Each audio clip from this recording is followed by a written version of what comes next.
Boa tarde, meu nome é Paulo. Eu vou começar agora a apresentação sobre perdas auditivas ou disacúsias.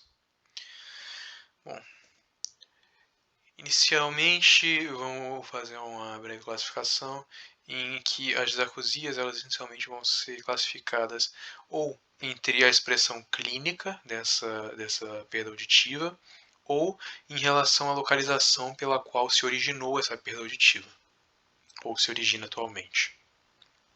Em relação à expressão clínica, nós podemos identificar aqui a presença de.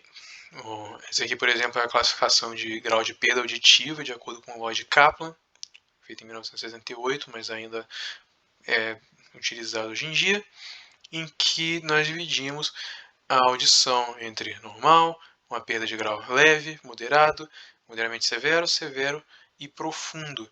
E cada um desses graus de perda auditiva vai acometer o paciente de uma certa forma, seja uma dificuldade de fala fraca, a fala tem que ser forte para ele poder entender, ele não consegue entender uma fala intensa, ou ele não consegue entender nada, ele depende de leitura labial, por aí vai. Bom, já em relação à localização, nós vamos ter 5 tipos de classificação, que vai ser a perda condutiva, a perda neurosensorial, a perda mista, que é uma perda condutiva e neurosensorial concomitantemente. Também é possível ter uma perda central, que aí já está relacionada ao sistema nervoso central, ou uma perda funcional, em que não é encontrado qualquer tipo de alteração de lesão, seja condutiva, seja neurosensorial, seja central. O paciente, a orelha do paciente está em bom estado, a transmissão nervosa desse sinal captado pela orelha do paciente está em bom estado e o núcleo da audição do paciente está em bom estado. Porém, devido a motivos psicológicos e a motivos, às vezes, psiquiátricos, o paciente ele tem dificuldade de entender aquilo que é falado. Ele não consegue prestar atenção naquilo que é falado, muitas vezes diretamente para ele. Por isso que é uma perda funcional. Apesar do conduto auditivo e da captação auditiva e da capacidade neuronal de entender esse som estar perfeita, funcionalmente não tem uma perda.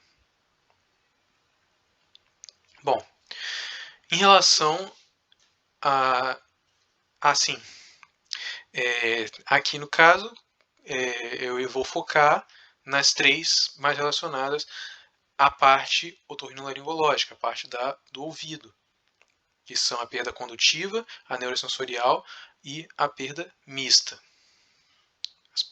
as perdas periféricas. Bom, em relação às disacúsias condutivas, a orelha externa tem como principais causas de disacúsias condutivas nela e principal causa geral de disacusia condutiva a presença de cerume na orelha externa. Além da presença de cerume, pode também ter uma otite externa difusa, pode ter uma presença de corpo estranho, pode acontecer em crianças, por exemplo, corpo estranho, a presença de uma estenose adquirida ou uma malformação congênita que pode alterar essa condução pela orelha externa. Ou na orelha média, em que pode ter uma otite média aguda por efusão, que pode causar uma disacusia, a otite média crônica também pode causar uma perda auditiva, a otosclerose é uma causa de perda condutiva na orelha média, o glomo jugular também, assim como malformações congênitas podem alterar a orelha média.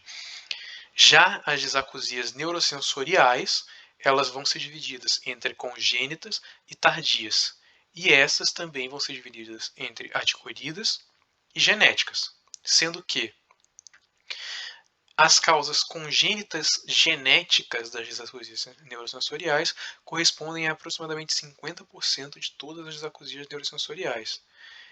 Dentre esses 50%, 70% dessas são não sindrômicas. Bom, as principais causas de disacosias neurosensoriais vão ser presbiacusia, que seria a perda do idoso. Tem malformações congênitas, também pode acontecer. A doença de Meniere pode ser uma causa. Infecções, como otites médias agudas, como otites médias crônicas, desculpa. Otites médias crônicas podem causar uma perda neurosensorial. Um trauma sonoro também pode acabar causando uma disacusia neurosensorial. Ou uma perda auditiva induzida por ruído, também chamada de PAIR, que é uma causa específica. Em relação a PAIR, ela vai se caracterizar por ser uma perda bilateral, já que esse paciente está exposto a um ruído. Ele vai ter alteração coclear do recrutamento, vai ter a presença de zumbido. É uma alteração irreversível, porém ela só progride com a presença de ruído. É uma alteração progressiva, que enquanto o paciente estiver exposto a esse ruído excessivo contínuo, ele vai continuar tendo perda auditiva. Mas se ele parar de se expor a esse fator de risco, ele também para de progredir nessa perda auditiva. Outra causa de disacusia neurosensorial também podem ser medicamentos ou substâncias ototóxicas, como aminoglicosídeos, os diuréticos de alça e os salicilatos, são exemplos de medicamentos. E o monóxido de carbono também é um exemplo de substância presente no meio ambiente que pode causar ototoxicidade. Em relação às causas genéticas, nós temos aí a deficiência de proteínas, como a conexina 23 e a conexina 30, que podem causar um problema de disacusia neurosensorial.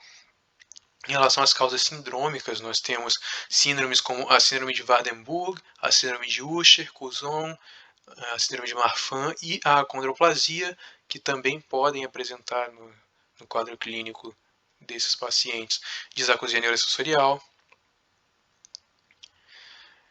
Seguindo em frente, nós teríamos a surdez súbita, que é um tipo de perda neurosensorial, que ela vai ser uma perda de 30 decibéis em pelo menos 3 frequências consecutivas, com instalação súbita, uma instalação de até 3 dias.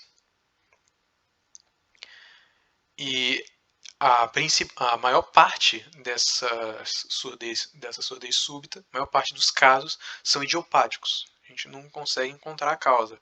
Mas, em alguns casos, pode-se encontrar uma causa viral, uma causa imunológica ou um tumor que possa ter causado isso.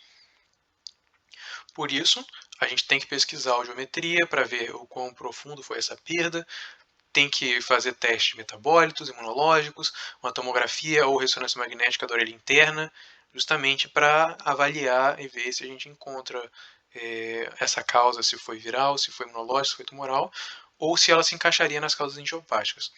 O tratamento principal vai ser a base de corticoides, para praticamente todos os casos, mas também podem ser utilizados vasodilatadores, oxigenoterapia ou antivirais, dependendo da situação, se for uma causa não idiopática.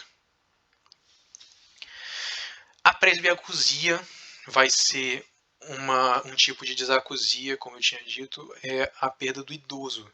Ela vai acontecer principalmente em indivíduos acima dos 50 anos de idade.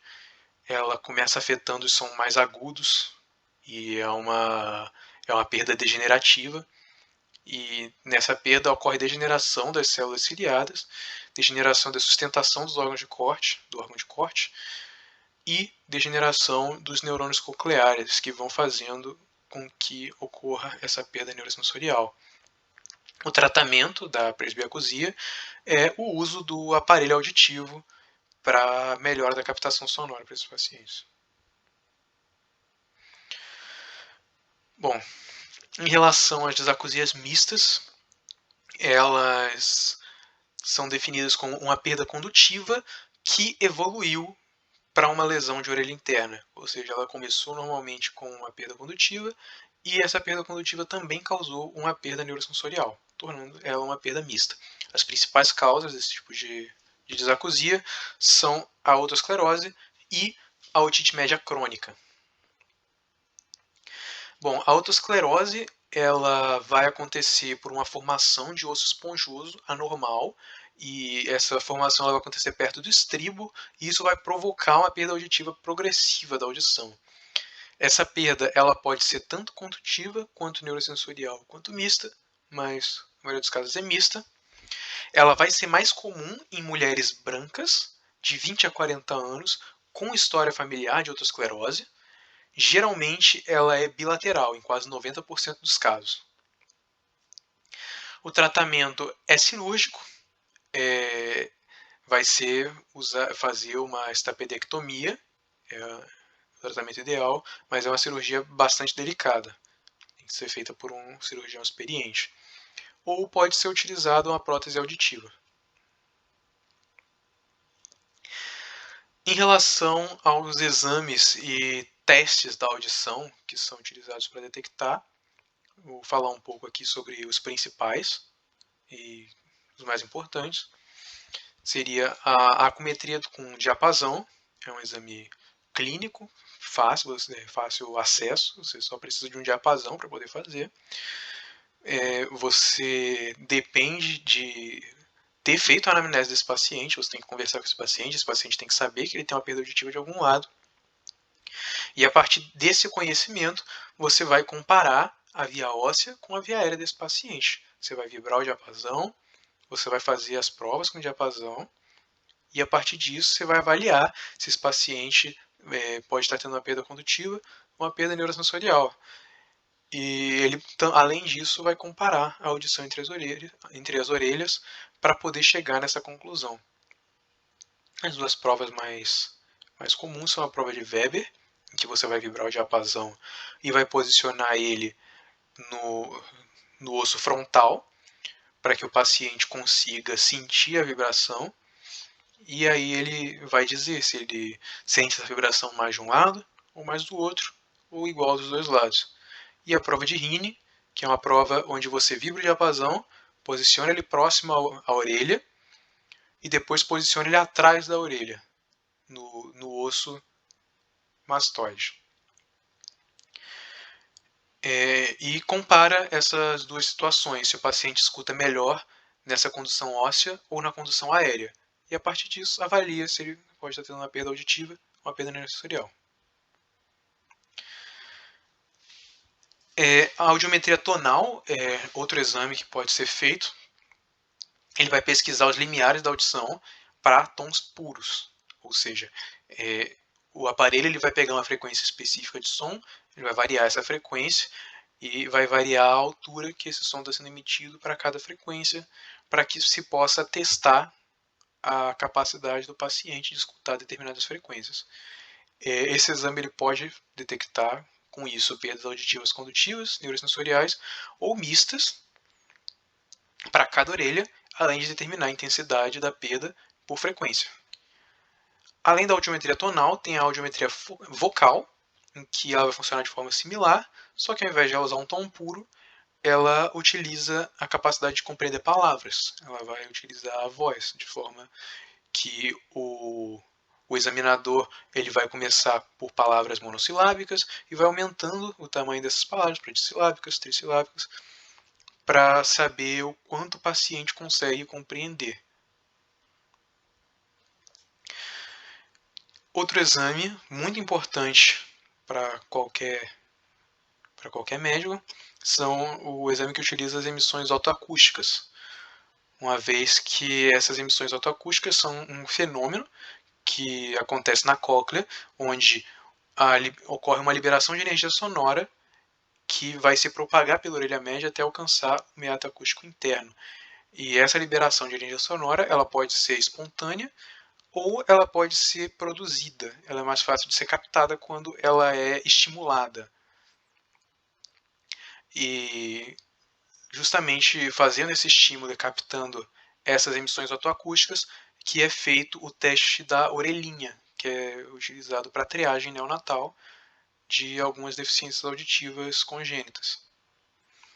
Dessa forma, é possível detectar alterações em orelha média e orelha externa desses pacientes. A deficiência auditiva infantil, ela vai poder ser detectada através de alguns sinais que esse bebê ou essa criança vai expor para você. Como, por exemplo, a ausência de reflexos relacionados aos órgãos auditivos periféricos, como o reflexo de Moro, reflexo cócleo-palpebral e reflexo cefalógeno.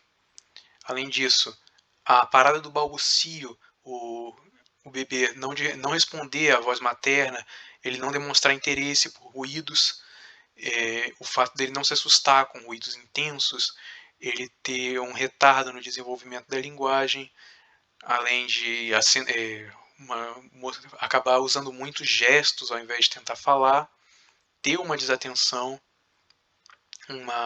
demonstrar uma alteração do sistema fonético e utilizar volumes muito altos em alguns aparelhos podem ser indicativos de que essa criança pode estar tendo algum tipo de deficiência auditiva e que deve ser investigada.